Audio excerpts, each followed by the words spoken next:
To start off, traffic came to a standstill this Sunday morning when a Sino truck was involved in a head-on collision with another truck while trying to dodge a speeding saloon car at mile 6 on Gayaza Road.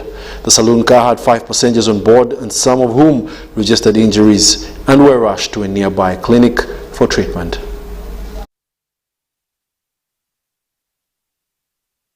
The tranquil Sunday morning breeze along Gayaza Road was temporarily disrupted when a speeding saloon car collided with a fast-moving Sino truck.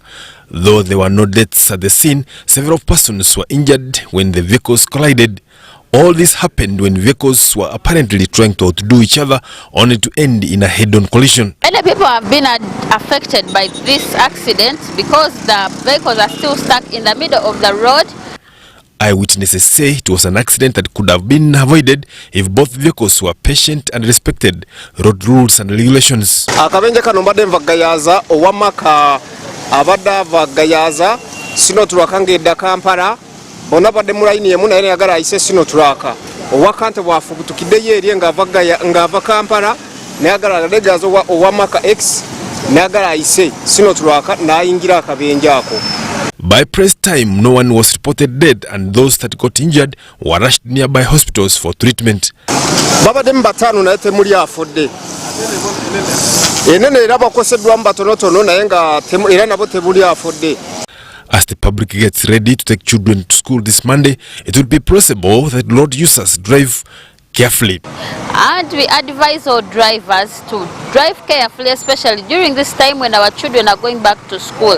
Be careful on the road, and if you need to reach your place early, you're advised to wake up early and drive on a normal speed to avoid such terrible accidents which can cause loss of life and also destruction on somebody's plan you have knocked down. Reporting for UBC News from Gayaza Road on 6 miles, I am Edwin Nyachwara.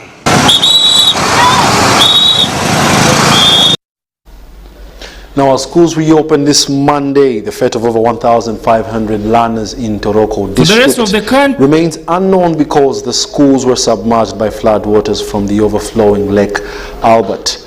Our reporter Stephen Kalicia spoke to authorities in Toroko on the fate of the affected schools and brings us this report. The country, schools were closed due to COVID-19. It would have been impossible for teaching to take place due to overflowing Lake Albert floods. Kachwangumu, Umoja and Rangara primary schools in Kanara sub-country are flooded and can only be identified by the roofs, and residents here are living in internally displaced people's camps. The Toroko District Education Officer, Kusemerera Maureen, says over 1,500 learners are affected and are likely to miss out due to the unrelenting floods. For Umoja, they are in Renyana camp, then for Rwangara, then for Kachankumu, they will be in Kachankumu cell. Kusemerera says the learners are still living in internally displaced people's camps of Kazora and Kachwangumu, where they were relocated following the flood since 2020. As we talk now, they are still occupied by water, especially Umoja and Kachwangumu. Even when they cannot be said that they will be rehabilitated, you know. The only strategy that we have for them is to reconstruct new schools in new places. The Ministry of Education and the Office of the Prime Minister have assessed the situation, and residents are still waiting for the appropriate response. The majority of the affected communities are cattle keepers and fishermen. Lake Albert has for the last 2 years suffered overflowing due to the rise in water levels in Choga and Lake Victoria Basin since 2020.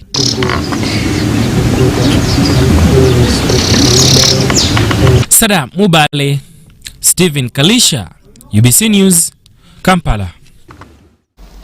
Furthermore, government is to construct over 115 seed schools across the country in addition to the existing 117 secondary schools.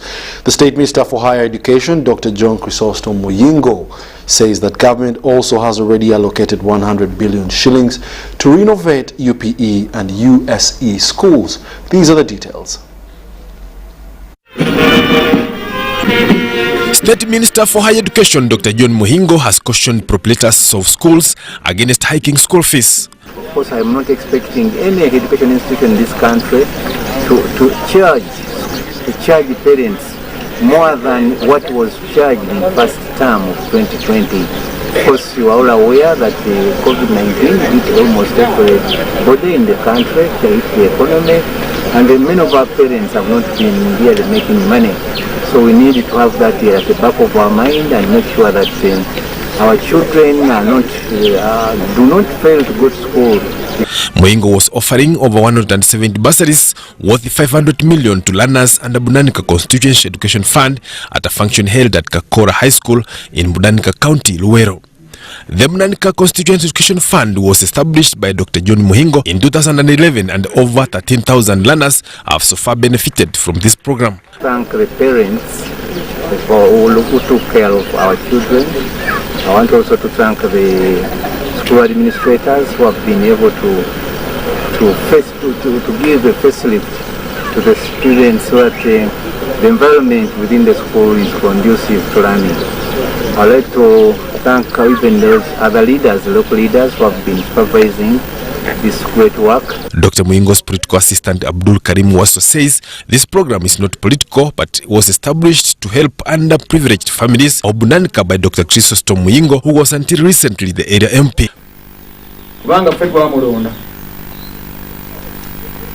Dr. Muhingo yali ku sente wabula yali atuyamba buki kati okutereza enkola eno okubeera n'oŋŋamu emyaka baluwa yali ng'esoma emyaka ena oddamu bweggwako omwana bw'asoma siniya n'amala siniya 4 kubanga ya myaka ena oddamu muto n'osabawa ewa Dr. Muhingo n'atunulamu gwe mmanyi obulungi yayinza obutagaana kwongerayo mwana. Parents commended the Minister for supporting education sector in Luero sub-region and the country at large. Kino ekyokuweerera abaana si kyaleero aweeredde nga n'oyamuwangula sekitooleko yamusanga bubi n'amuleeta era n'akikola naye tanyiiza yagambye ajagala kuumira bwogezi kutuweerera abaana mu mitendera gyonna ogwa siniya ogwa pulayimale ne yunivasite tumwebaza Katonda amwongere omulimu ogwo ate nakati takomye ku kiri nti yakalulu.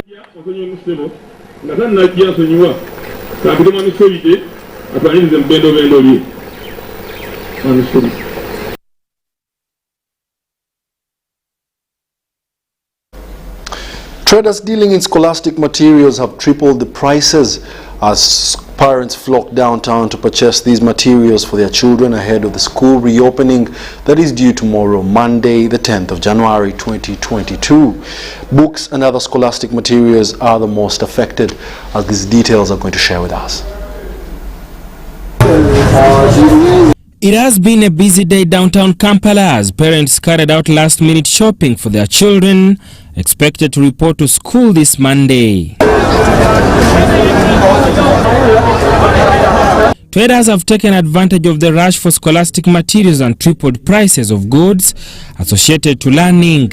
As you can see, people are gathered, we are shopping, but the prices, we are not like before they were before, because we used to shop books like for around 60,000 and now it's 80,000. So we have been affected by COVID, maybe due to COVID, because it has taken, I think, 2 years without opening. I have a student for senior 1, senior 2 and senior 5. Prices, we expected them to hike because of the demands now. Yeah, like it's a season for every student and parent to shop for. We want ebitabo byabuze ate ebimu ne birinya ate obuzibu bwe buli abazadde tebalina ssente. Kati ebitabo nga advanced dictionary baddenga ku mitwalo 5 kati ya mitwalo 18. Atalasi ebaddenga ya mitwalo 3 kati ya mitwalo 5. Books like dictionaries, among others, have had their sale price tripled. For my children at home, yeah, but now the challenge which I'm seeing, the books which I used to buy at 50,000 are now 150. So I really don't know why it is. I came from home, my budget was 50,000 to buy this advanced Oxford. Yeah, but now I'm sort of over 100,000 shillings. See, I really don't know what is going to, because I have around 4 children who are who need poor of this road use the books. Yeah. So now I came with 200,000. I'm now finding myself that 600,000 for all. Some of the school-going children we talked to confess that nothing will stop their preparedness mood to report to school this Monday. Okay, I've been in school in March. I left school in March. Yes, March. And I think I'm prepared. No, mentally I am, but willingness to go, I don't know if I have. I'm not sure yet. My name is Patience Chomsha, and I am not very prepared to go back to school. Why? Because my aunt said that we first wait, I might go in the next week after this week. Sada Mubale, UBC News, Kampala. Prices tripling, that's quite a concern right there. A number of people have described the last 2 years of COVID-19 lockdown as one of the toughest years in their lives, but some it was years of learning lessons and checking on their lifestyles. Now, seasoned politician and sports personality Rogers Mulindwa is one such person that says COVID-19 lockdown has taught him new ways of life, as Philip Aguta reports. For the Ugandans who are less than 40 years of age and had never experienced wars, famine and pandemics, it's only 2020 and 2021 where they have experienced worst moments of their life. It all started with the partial to a total COVID-19 lockdown when a number of businesses were closed and many people lost their jobs. Rogers Mulindwa, a seasonal politician and sports personality, says COVID-19 lockdown taught him a new way of life. He attests that when offices were locked and people were told to work from home, he quickly organized an office in his house and it worked for him. Because we couldn't move, but work had to go on. You are expected to issue press statements. You'll sit in your office, share it with the director, let the Secretary General look through, then it gets back to you, and then you are also communicating to the media houses. Okay. You are supposed to do rebuttals. You have to write opinions, political opinions in the newspapers. You have to engage the negative forces in the social media. All these things needed an area where you could concentrate, and that's an office. And I would wake up, sit in my office from 9, have my lunch at 2, go back at the office, and I leave at 5. And my kids at home got used to this. The dad is in the office even when I'm in the home. So I think this is the way to go. I don't think it should be an excuse in the new year that somebody would fail to execute his work simply because he's unable to move to the office. No, I don't think. Mulindwa now says he's used to working from home than coming to office and hopes the option of working from home remains even if the economy is fully reopened. When you are home, the concentration is also a bit high. You are able to concentrate and do your work. Than when you are in the office, and like at our office, you get guests. Ever after some 30 minutes, you have another set coming in, and you see when somebody has boarded a bus from up country, has come to the party quarters to see you, he needs that much time, worth the time he has spent on the road. So you can't tell him in 5 minutes, please, you should leave. So you find your time for work. Well, that could also be work, yes, but the actual work you want to do, the one you have planned within a day, is encroached on. So working from home, for people who are really very serious, that they can sit home and work, I think it's the way to go. Mulindwa says he opted for farming to sustain himself and his area during the lockdown. There would be salary delays. There would be our side income were affected, because as individuals we also have some other work we do outside the salary we earn. So we got affected. But just a year before the COVID, the plot next to me, I utilized it for banana growing. And when we went into the COVID time, it was harvesting time, and I could eat a lot of matoke from my own garden. and even the neighbors. I shared some food with them.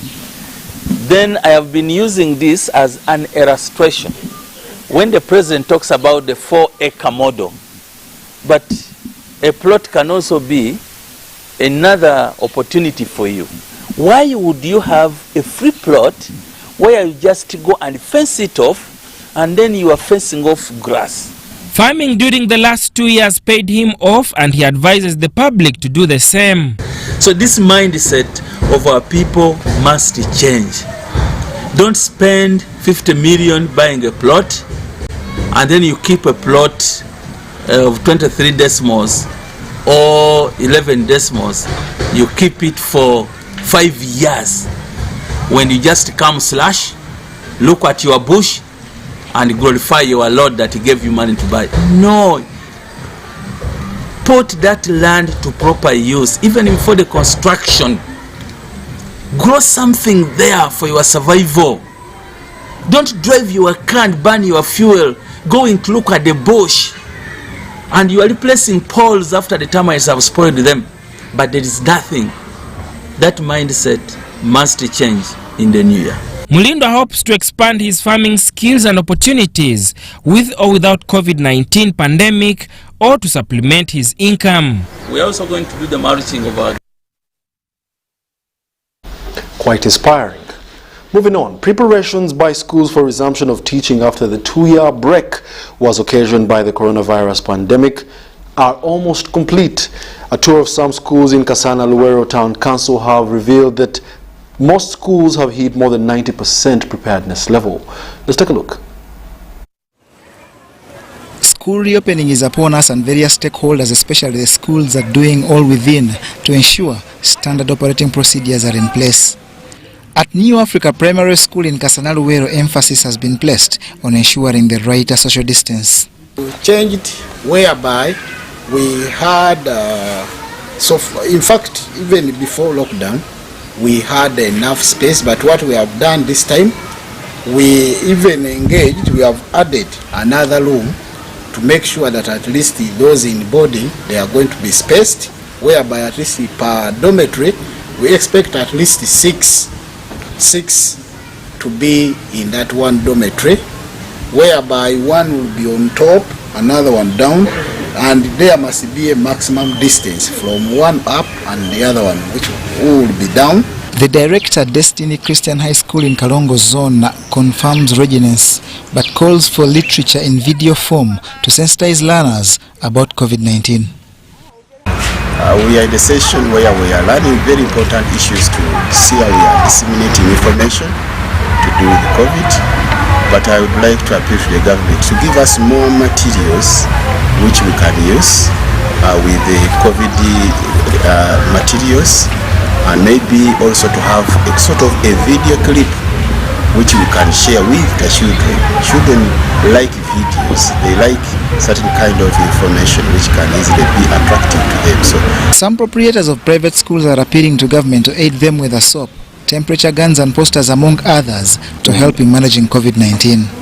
Luwero SS, Luwero Boys Primary School, Luwero Girls Primary School, Kasana Umeya Primary School, Amazing Grace High School, Shama High School and Shawana Primary School are some who visited and found the preparations for reopening in high gear. The Director, Caritas Uganda, also former Vicar, General Kabale Diocese, Reverend Father Dr. Francis Ndamira, has celebrated 50 years of priesthood at an event held in his home in Chijanja, Kanungu District. The Minister for Information and National Guidance, Dr. Chris Bariomunsi, and High Court Judge Justice Dr. Joseph Murangira were among the guests at the function.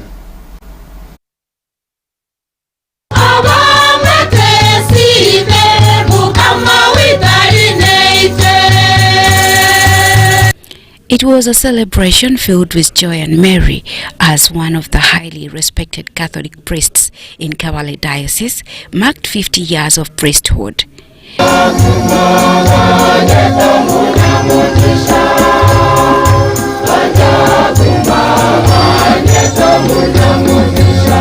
Reverend Father Dr. Francis Ndamira was ordained a priest in the early 1970s and was also the Vicar General of Kabale Diocese in the 1990s.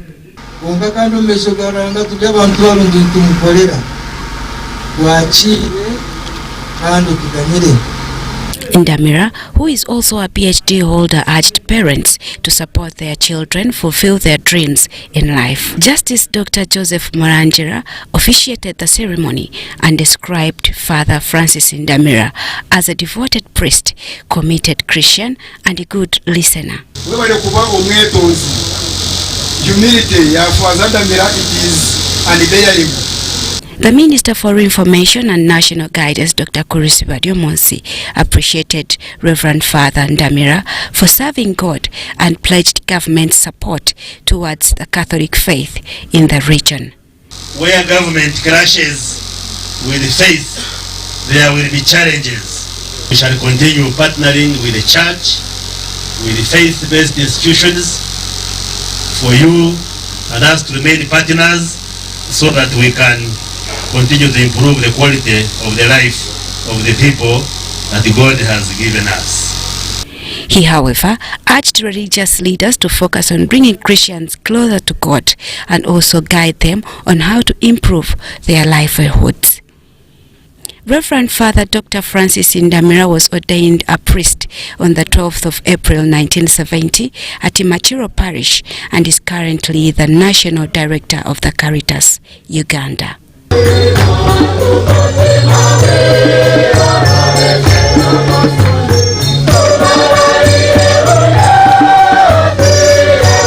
Jane Gramcha reporting for UBC News.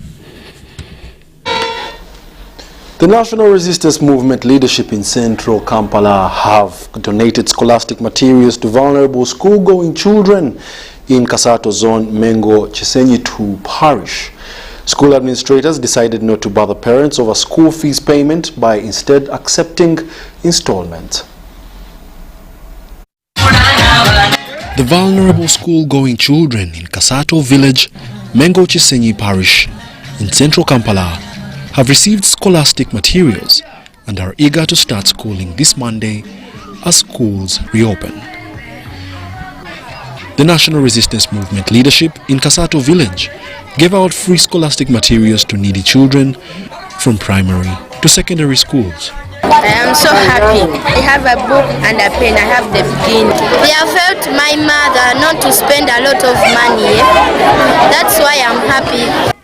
The chairperson Kasato village, Sande Chiwana Nkoyoyo, advised learners to focus on their education and avoid dodging classes. Government almost ebisale by'amasomero abakyale bakyasinze okuweerera abaana beewola ssente naye babakkirize abasomesa bannanyi masomero tukwate mpola mpola oba omusomero ya mitwalo 5 kwatako 10 olimu osasule namwe omuzadde weekubirire kusasula ssente zaki eza fees.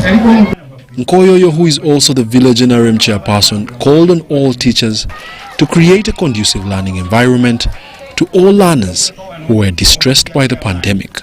Kubira abasomesa omulange bakkakane kino okuwulira niyo mitwalo 10 ne bagiteekayo esi nsonga abasomesa beetaaga baba omusaala gwabwe batusomesa n'abaana babeere bawulize. All schools at all levels will officially open this Monday after President Museveni lifted the 2-year lockdown caused by the COVID-19 pandemic.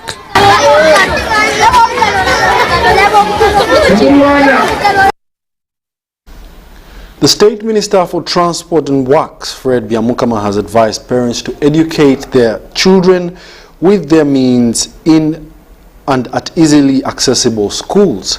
The minister was presiding over confirmation and farewell prayers for students to return to school on Monday at Mother Mary Queen of Rosary Parish in Chikindu, Bugangaizi West.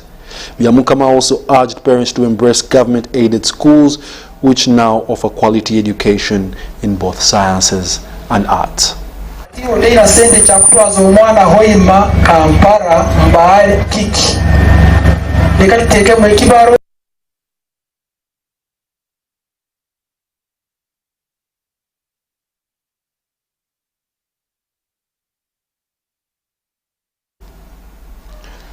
We'll now take a short commercial break and be back with business. Stay tuned.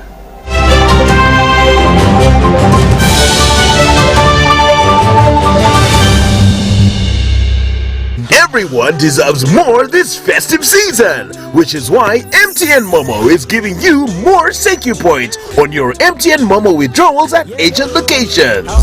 Get 150 Senkyu points for every 1,000 shillings spent in withdrawal fees. More Senkyu points means you get more free minutes, more free MBs, more free SMSs, and more free Momo Pay shopping. To use your Senkyu points, dial *141#. Everywhere you go, MTN.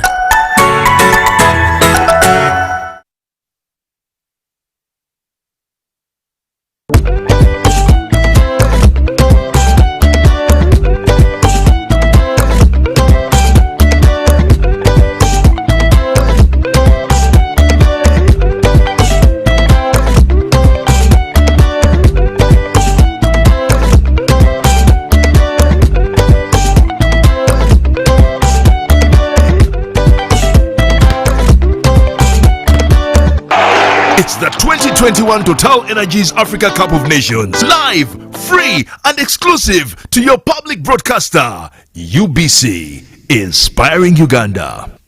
Enjoy convenience today with Airtel Money School Pay. Dial *185#. Select option 6, school fees. Select option 2, school pay. Select option 1, pay fees. Enter student number. Enter the amount. Enter the PIN number to complete payment. Beat the back-to-school hustle today. Pay school fees conveniently using Airtel Money. Airtel Money. Instant, secure, borderless. Parents, guardians and caregivers, there's a confirmed polio outbreak in Kampala, and therefore the Ministry of Health will conduct a national house-to-house polio immunization campaign. The first round of the campaign will take place from Friday the 14th of January to Sunday the 16th of January 2022 in all districts of Uganda. During the national house-to-house polio immunization campaign, health workers will come to your homes and immunize all your children under 5 years of age. Please note that the national house-to-house polio immunization campaign does not replace the routine immunization. The polio vaccine is safe, effective, and free. Parents, guardians and caregivers, please ensure that all your children under 5 years of age are immunized against polio during the National House-to-House Immunization Campaign from Friday 14th January to Sunday 16th January 2022. The dates for the second round of the campaign will be announced in due course. This message is from the Ministry of Health with support from UNICEF, World Health Organization and partners. Sasula era kulanga okozesa Airtel Money owangula obutitimbe bw'ensimbi tutaddewo billion emu n'ekitundu yakwewangulira buli lw'okozesa Airtel Money. Nze bali kwa Patrick ndi agent wa Airtel Money era nawangudde million 2 era ndi musanyufu nnyo ndi awo nga nyiga *185 hasi. Gy'okoma okuza Airtel Money gy'okoma okuyoola kafuwa siringi. Airtel Money ya buliwo yeesigika teriiko nsalo. Raising voices. As a teacher, I have the opportunity to shape how children grow and learn. I believe in creating a non-violent school where children feel safe and respected. I promise to lead by example and create a different kind of relationship with my learners, one that helps them grow. In this time of COVID, what is your promise to the children of Uganda? Because a violence-free childhood is everyone's right. Raising voices. Sasula school fees mu bwangu ddala ng'okozesa MTN Momo. Nyiga *165 *880# yingizamu student code eyakuweebwa essomero. Ojja kulaba erinnya ly'omwana, ekibiina kye ne ssente z'obanjibwa. Yingizamu omuwendo gw'ogenda osasula. Yingizamu PIN. Ojja kufuna obubaka nga bukakasa nti osasudde. MTN Momo. Nyangu, yeesigika ate tesumbuwa. Everywhere you go, MTN.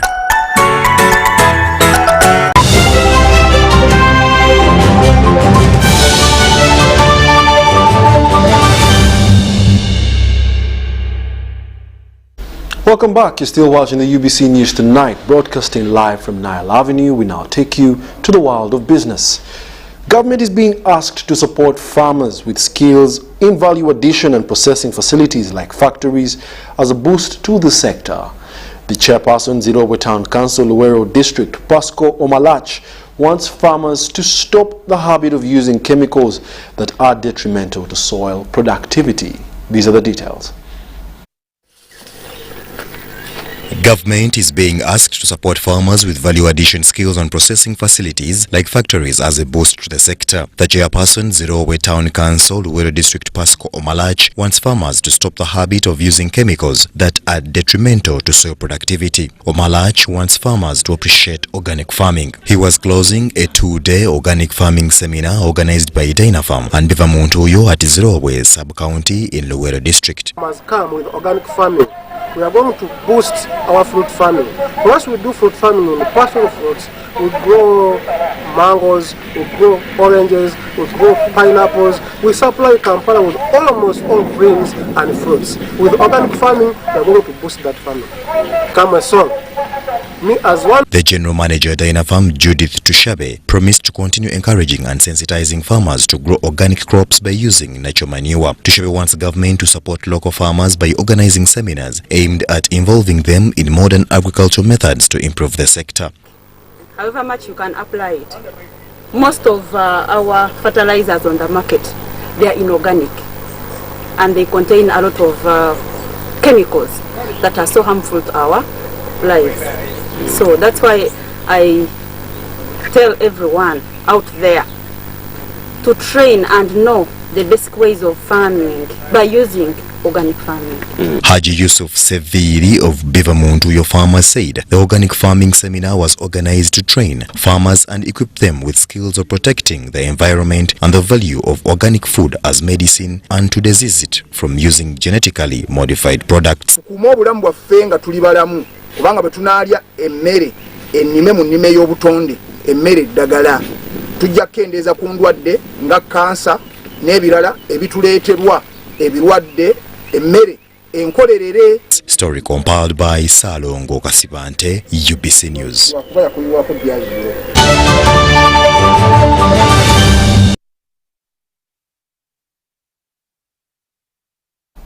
Well, and that brings us to the end of our 9 o'clock bulletin. Let's take a look at the headlines.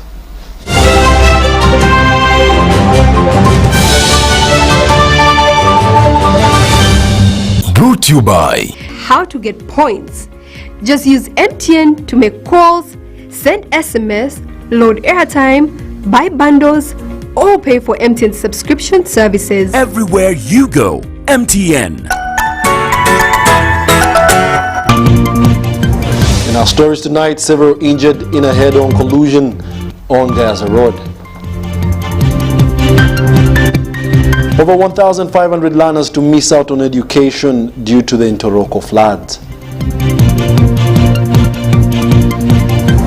Government to construct more secondary schools countrywide. And the Uganda Tea Growers Factory emphasizes quality.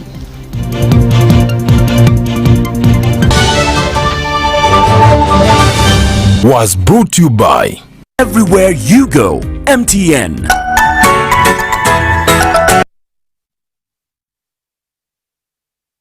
Well, thank you for being a lovely audience with me, Wadulo, Mark, Arnold, UBC TV, inspiring Uganda, and also for the children going back to school tomorrow.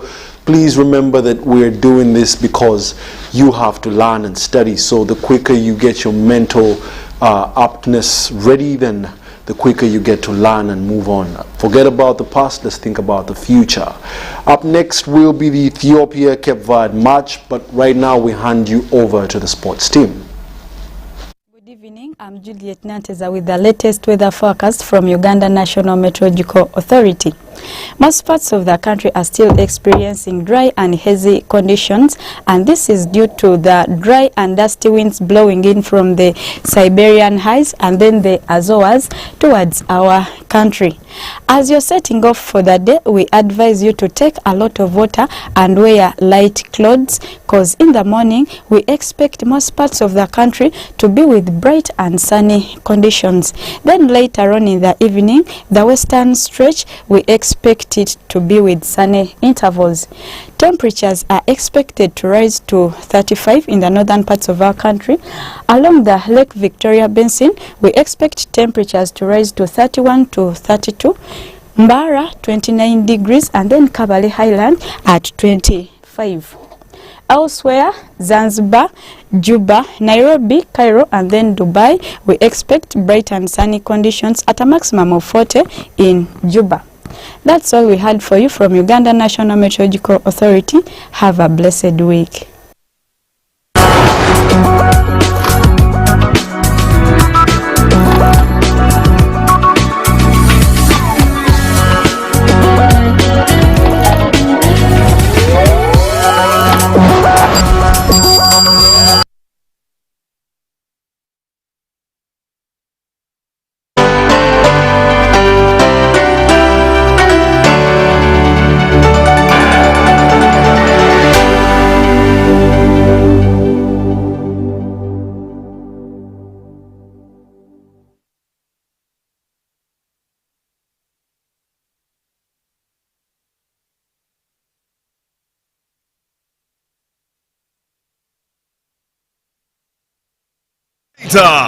Kalidou Koulibaly, Sadio Mane, Pierre-Emerick Aubameyang.